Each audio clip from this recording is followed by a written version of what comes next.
What's up, ladies and gents? Your boy the Dread Man is back, hitting you guys up with an episode of Nerd Talk, and I'm going to review both the Batman vs Superman: Dawn of Justice trailer and the trailer for the Suicide Squad, which both dropped over this past weekend. And before I get into the video, I just celebrated my 26th birthday this past week, so everybody just feel free to leave me a happy birthday comment in the comments. So anyway, let's get right into this. Now, the Batman vs Superman trailer is getting a lot of mixed reviews, and the special effects, they look good as they do in every single trailer.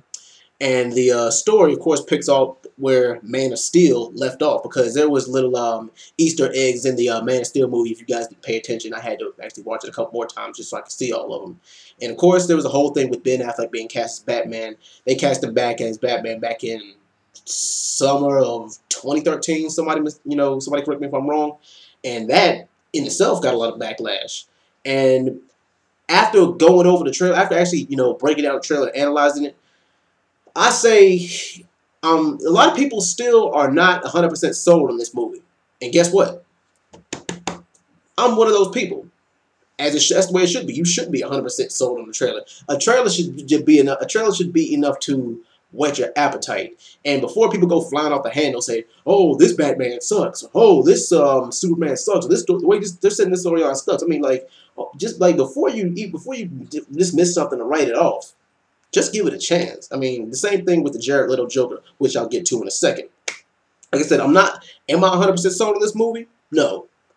Am I gonna go see it out of curiosity and because I'm a DC Comics fan? Hell yes. The trailer is done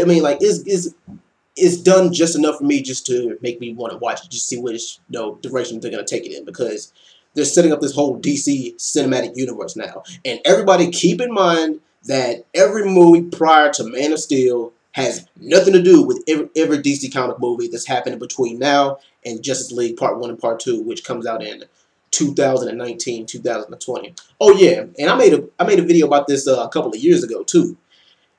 It was funny how the movie date was changed from, it was supposed to, the original date for Batman vs Superman was August of this year, August of 2015, but they pushed it to March of 2016, as they should have. But I also heard there was a rumor about them it originally being moved to April or May 2016, right around the same time as Captain America 3, and they decided to not only push the movie date forward. They decided not only change the movie date, but to push it forward in front of Captain America 3, which is the Civil War story arc, which I'm going to do a separate review on when they come out with the trailer. Now, anyway, Suicide Squad. For people who have not read the comic books, all right, I'm just going to break this down for you. Now, one thing that separates the Marvel Cinematic Universe from the DC Cinematic Universe is the Marvel Cinematic Universe actually laid the groundwork for movies. They give them, they introduce the characters, give a backstory of how they got their powers and what the character is all about, and then that's when they get to the action. And they also have a post-credit scene too for to set up the future movies. And the DC Cinematic Universe, the way they're trying to kind of work too much. They're kind of trying to work it in there. They're trying to give you the backstory, and they're trying to work too much in there at once.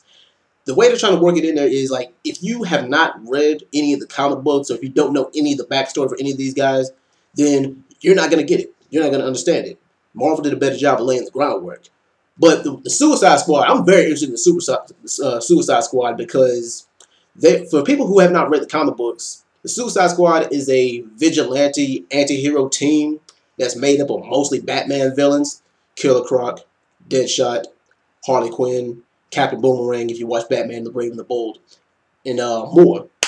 And the Suicide Squad trailer really did impress me, and so did Jared Leto's portrayal of the Joker, which a lot of people compare him to Heath Ledger. And in the trailer of that, he kind of had the Heath Ledger kind of tone and menace and voice, which I like. I like how he kind of paid homage to Heath Ledger's portrayal of the Joker, while putting his own spin on it, which is a very good thing, because a lot of people are giving the Joker crap, or giving Jared Leto crap for playing the Joker, or him being cast. But I say, once again, give it a chance.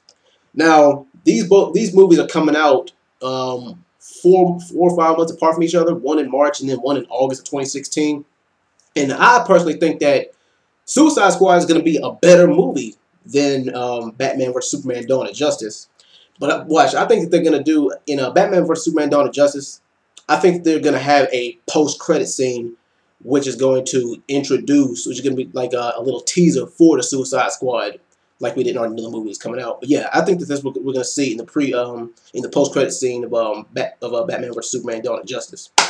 Anyway, that's just a quick little just my quick little thoughts on the DC Cinematic Universe, what they're setting up.